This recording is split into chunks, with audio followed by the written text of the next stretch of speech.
I'm Mark Richardson, and I saved these islands.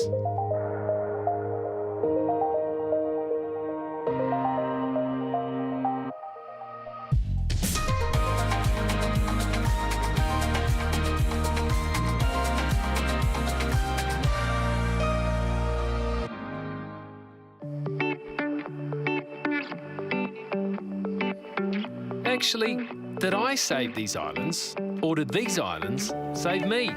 You see, I run. I run for fun. I run for health. I run for mental well-being. And thanks to one very special event, I've also run for the health of the world.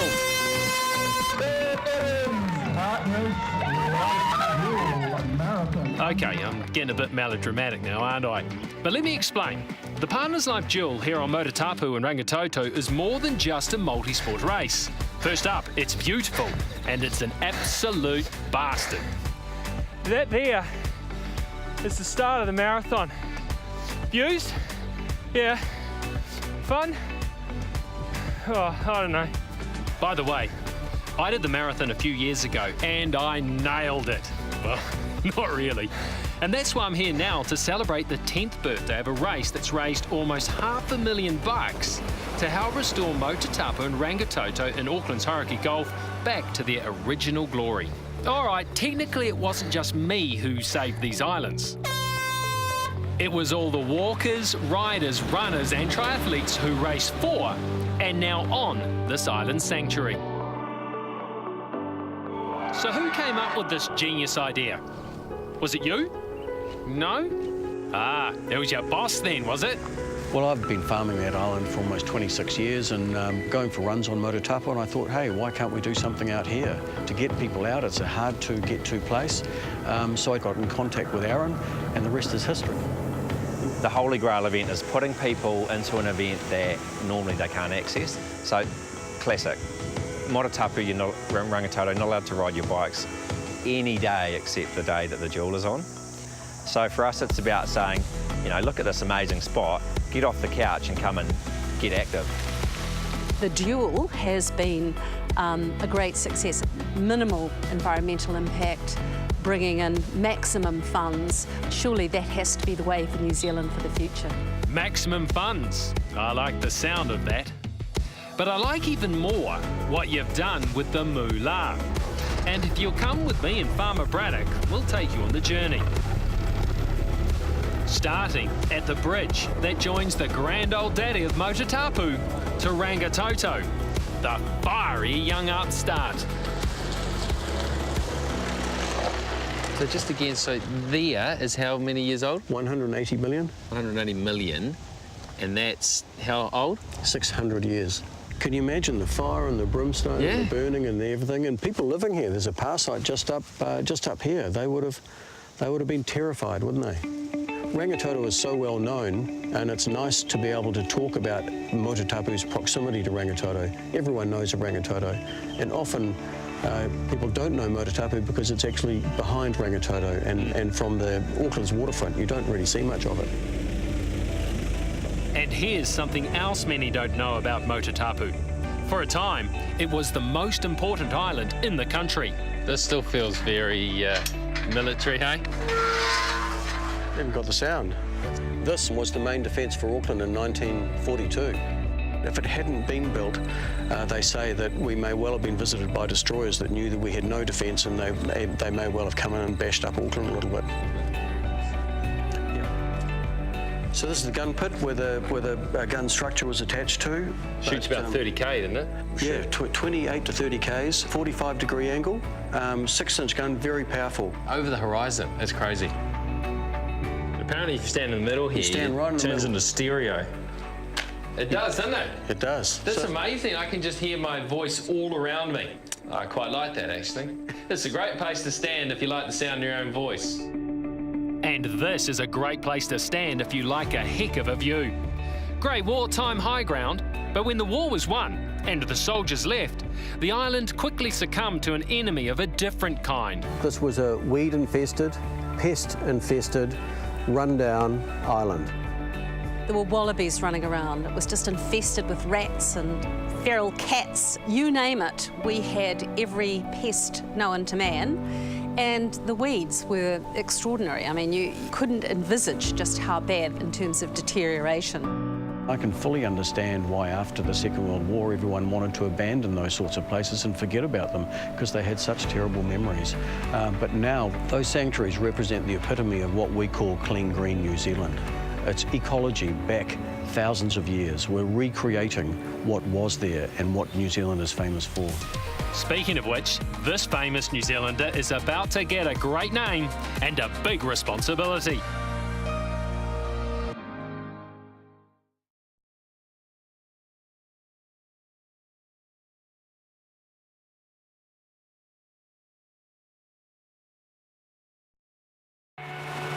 I'm pretty proud of the restoration that's been achieved on Motutapu and Rangitoto Islands, and it's been a team effort. In 1993, the Motutapu Restoration Trust said enough is enough and sent an army of volunteers to set about planting a reason for the bird life to return. Thousands of trees. Hey Mark, this is the Motutapu Island Trust's nursery. Yeah. This is a spade. Yeah. How about we go and plant a tree? Yeah, all right. I've actually killed some rats with a spade before, you know. Yeah. I'm pretty handy with one of these. Right, so what am I going to plant? Well, I think maybe a Pahutakawa today. Yeah, nice. So this tree was planted by the Duke of Edinburgh, Prince Philip, in 1993 when we opened the first stage of this nursery. It seems to be doing pretty well. What do you think? It's tree. Yeah. Yeah. OK, Rick, yes, it's a right royal tree. So I think we'll recognising your status, we'll plant your one just beside him over here. Just in the shadow of the prince. Well, I'll tell you what, I mean, I'm no soilologist, but that does look like some pretty good dirt, doesn't Looks it? very good, doesn't it? Yeah. Congratulations. Looks great. Well, I've got a reason to come back to the island as much as I can and just check on my tree. You have. Yeah. Like the Duke of Edinburgh does too. I'll be back more than years. And we had Charles out here a couple of years ago. He took a day off and walked the whole length of the island just with one of his aides. Checked out his old man's tree. Yeah. Your Highness, you better look after my tree, all right? Keep a watchful eye on it. Rick, my tree's sporting royalty. The whole valley on the left as we go up has all been planted with volunteer labour over the last 25 years. So we've got native bush, but in that bush was unwanted tenants. And how do you get rid of bad tenants who are ruining the place? You evict them. Doc did just that with a well thought out and highly effective eradication program. And with the predators gone, it was safe to bring back the original occupants of these islands who have been quite scarce of late. We celebrated by releasing the takahe and the tieke. And since then, we've been able to add more species to the mix. All the kiwi released on Motutapu get a special send-off. James Brown from the local iwi does the honours for kiwi number 54. Just welcome, welcome, welcome. And thank us all being here today to celebrate this momentum that's spreading across our country around the repatriation and replenishment of these taonga. So we like to shock treat people into participating. So Mark, we're looking for a name of this bird. And Mark, it's not just a name you're going to clutch out anywhere in a nanosecond. You're going to have substance to it. You'll know how to play the shot. So you just ponder that. Kei no tātou, bow our head and pray. And what is the name of our bird?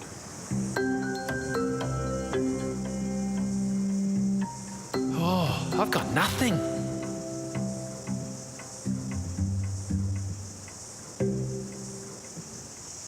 I want to call him Edgar. Edgar? After Bruce Edgar, who was a role model of mine, an idol, someone that I was compared to, which was quite an honour. But Bruce Edgar wasn't the star of the show, but he got the job done. And that's what this Kiwi's going to do. In our mihi, we ask what the Kiwi's name is. And his name is Edgar. And now we all know. We dare not welcome Edgar as if we are his host. On the contrary, he is the host, and we are his visitors.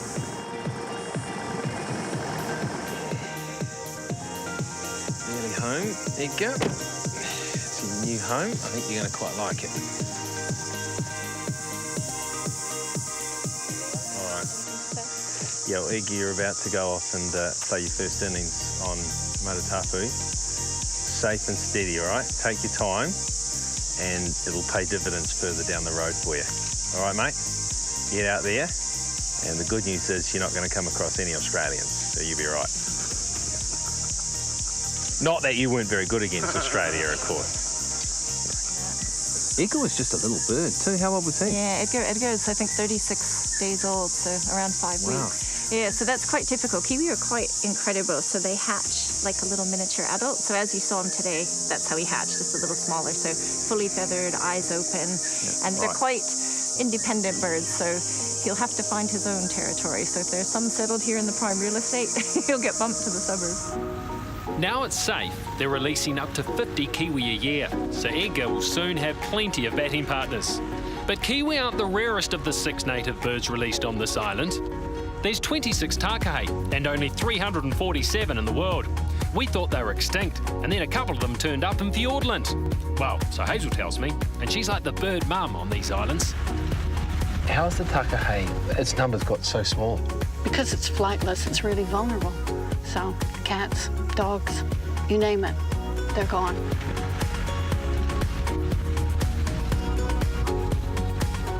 We're looking at something that's pretty rare, aren't we?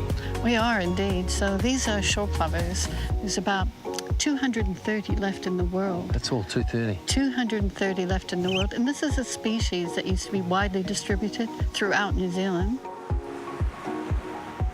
The beauty of this island, the Motutapu, is that it has a mosaic of habitats. So it's not just a planted forest, but it has the shoreline, it has the wetlands. So we can introduce a wide variety of species. So we've got plenty of wildlife. Now all we need is people. Motutapu is, like at the moment, Auckland's best kept secret. You know, it belongs to us all. So I guess that's an encouragement, if not a challenge to Aucklanders, that, you know, if this belongs to you, where are you? On to it for you, big guy. Not only does the Partners Life Jewel raise funds for the restoration, it gets people back to these islands. I'll round up some mates. What about nice guys that can't say no? What about a sporting legend who eats marathons for breakfast, who's also a nice guy who can't say no? Oh, it's you. Don't be like that, Camo. Have you run it? Yeah, I've run it. Well, if you can do it, how? I always picture you as an 80-minute man. Well, I Not am, a 60-minute actually. man. No, I am for the haul. When you offer me the opportunity to run an iconic event of 42 Ks on an island that I look at every day of the week, why not do it? Why after your rugby years, why didn't you just that was it? Because that's not me, mate. That's not me. I thought it was me, and I said, I just want to get out there and do things, feel fit, feel great. But I have learnt in time that you can't run slow enough in some of these events.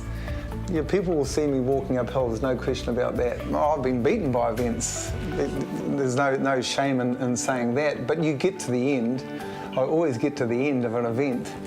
I reckon if you get in a race with someone, you'll get competitive, won't you? Nah, honestly, mate, I must have used all my competitive juices up because you can only train as much as you can train. Mate, time is relevant, in events like that. It's just actually getting in there and doing it. Don't tell me times are relevant, Camo. I did 4 hours 15 and 11 seconds.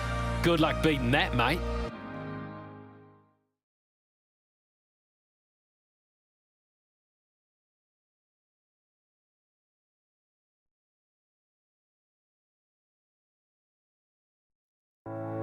The Partners Life Jewel on the islands of Motutapu and Rangitoto is one of New Zealand's best multi-sport events, but it's an absolute bugger to organise. Everything that you would expect to see at any event you've ever done needs to be transported either, or mostly on big barges or boats to there. So that's bikes, it's people, it's all the equipment.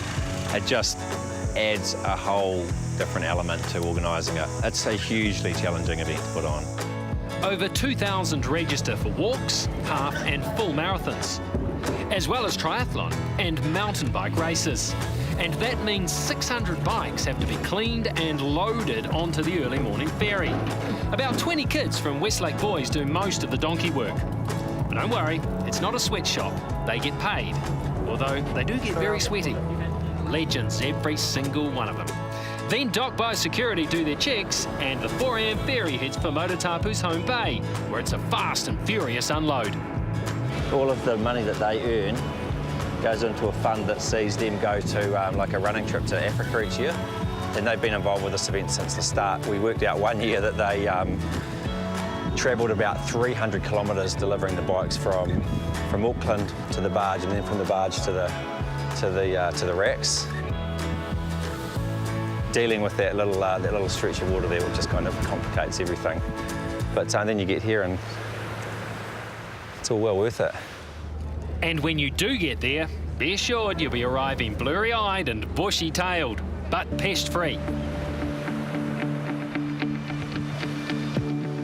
On race day, I fly first class, of course, but it's because I have a very important job to do, pre-checking the course. There's the cone, there's the summit of Rangitoto, and you run up there quite early in the marathon actually, and then scoot down the other side, and you feel good at that point. Really cool part of the event.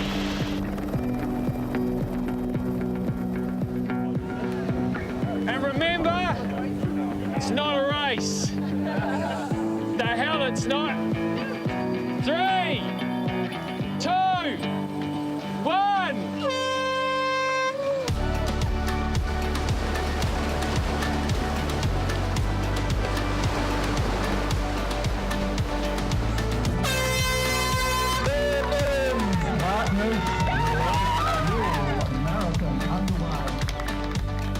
Remember, the key to a marathon is to go out fast and strong, go out hard. You know that, don't you? Rick, that's your key, okay? My key is slow and steady, right? Like a snail. Yeah. What was it Camo said? Slow and steady. It's the key, slow and steady. Slow and steady at this point. You'll be reeling them in towards the end. Good news is you come back down this hill.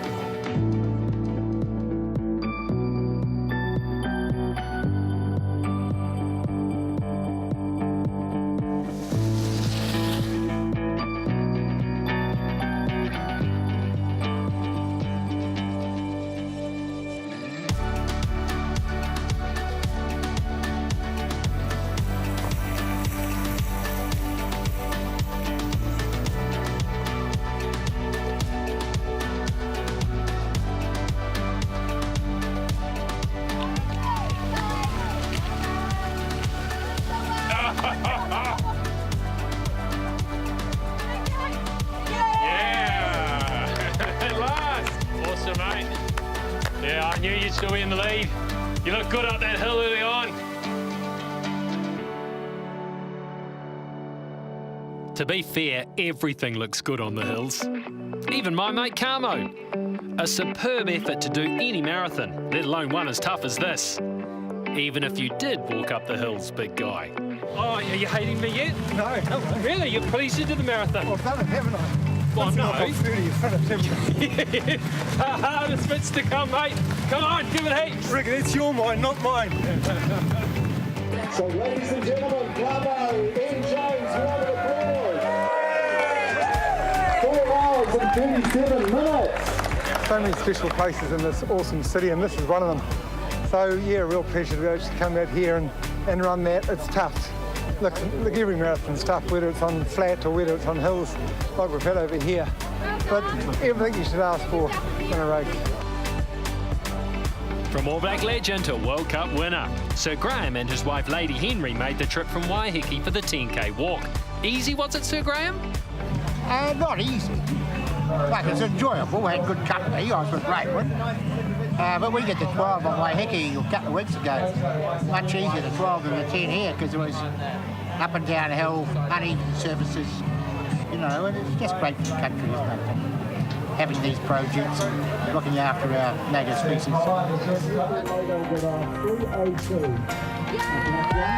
It's nice to know that the money that you're contributing to these things actually is doing some good, and the work that they've done on the island is spectacular. I noticed it when I was coming across the tops, and you could see all the replanting they've done, which is just amazing. It's just years and years of hard work. It's got a lot of heart. It's community and sports and people, and then that's not even counting the running. And you start running, and I can't think of anywhere else in the world that you get this variety of terrain. And it's grueling, but it's just extraordinary. It's just a special place to run, really, isn't it? Awesome day. We'll do this again, definitely. And I can't think of a more fitting finale than a guard of honour for 3 marathon runners who've completed all 10 Partners Life Jewels. And the bloke who helped make it all possible. One of the guys who's part of that club joined us and added like 5k to his day and came in with us. I saw them across the other side of the valley over there, and I thought, so I just tucked back up and over and joined them and did another lap. And that's the thing about trail running, no one leaves you. In typical Wayne style, he said, I'll be back next year, you know, so, and so will I. We've got something pretty special out there, and you know, we're getting towards $500,000 raised for the trust. I'd love to raise $1 million. So that's 10 years of the Partners Life Jewel. Another year, gone off brilliantly. It's time for me to go, unfortunately, but you know I'll be coming back.